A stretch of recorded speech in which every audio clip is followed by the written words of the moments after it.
Film ഗാരേജിലേക്ക് ഇവർക്കും സ്വാഗതം. ഇന്ന് മെയ് 23 തിയേറ്ററുകളിലേക്ക് എത്തിയ ഏറ്റവും പുതിയ മമ്മൂട്ടിയുടെ മലയാളം സിനിമയാണല്ലോ ടർബോ. കേരളം എക്സ്ട്രീം ചൂടിൽ നിന്നും ഇപ്പോഴത്തെ തണുപ്പിലേക്ക് മഴക്കാലത്തേക്ക് എത്തപ്പെട്ടപ്പോൾ ഇന്ന് മെയ് 23 തിയേറ്ററുകളിലേക്ക് എത്തിയ ടർബോ എന്ന സിനിമയുടെ ആദ്യ പ്രദർശനം കേരളത്തിൽ ആരംഭിക്കപ്പെട്ട് കഴിഞ്ഞിരിക്കുകയാണ്. ഇപ്പോഴത്തെ സിനിമയുടെ ആദ്യ പകുതിയുടെ അഭിപ്രായങ്ങളും പുറത്തു വന്നിരിക്കുകയാണ്.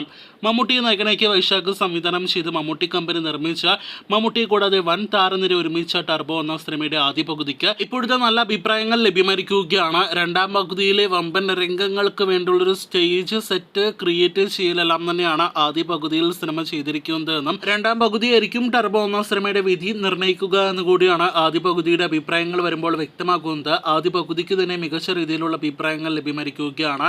മമ്മൂട്ടിയുടെ ആക്ഷൻ രംഗങ്ങൾക്ക്, കോമഡി രംഗങ്ങൾക്ക്, ഒപ്പം തന്നെ ഇൻട്രോ സീൻസിന്, കൂടാതെ ചിലയിടങ്ങളിലെ BGMിനെല്ലാം തന്നെ മികച്ച അഭിപ്രായങ്ങൾ ലഭ്യമായിട്ടുണ്ട്. അതേസമയം ചിത്രം ഒരു മുഴുനീള മാസ് മസാല സിനിമ അല്ല എന്ന് കൂടി ആദ്യ പകുതി പറഞ്ഞു വെക്കുന്നുണ്ട്. ഒരു ബിഗ് ബഡ്ജറ്റ് സിനിമയായിട്ട് തിയേറ്ററുകളിലേക്ക് എത്തിയ സിനിമ കൂടിയാണല്ലോ ടർബോ. ടർബോയുടെ ആദ്യ പകുതി ടെക്നിക്കലി വളരെ മികച്ചു നിൽക്കുകയാണ്. ഒപ്പം തന്നെ എന്റർടൈനിങ് ആദ്യ പകുതി കൂടിയാണ് എന്നൊരു റിപ്പോർട്ട് പുറത്തു വരുന്നു. ഒപ്പം തന്നെ ഒരു ഫാമിലി എന്റർടൈനർ വൈബാണ് ആദ്യ പകുതി നൽകുന്നത് എന്ന് കൂടി പ്രത്യേകം എടുത്ത് പറയട്ടെ. അങ്ങനെ ആകെ മൊത്തത്തിൽ ആദ്യ പകുതി മികച്ചു നിൽക്കുമ്പോൾ ഇനി എല്ലാ കണ്ണുകളും രണ്ടാം പകുതിയിലേക്കാണ്. രണ്ടാം പകുതി വേറെ ലെവൽ അഭിപ്രായങ്ങൾ നേടിയെടുത്താൽ ഇനി ടർബോയുടെ നാളുകളാണ് തിയേറ്ററുകളിലെന്ന് ഉറപ്പാണ്.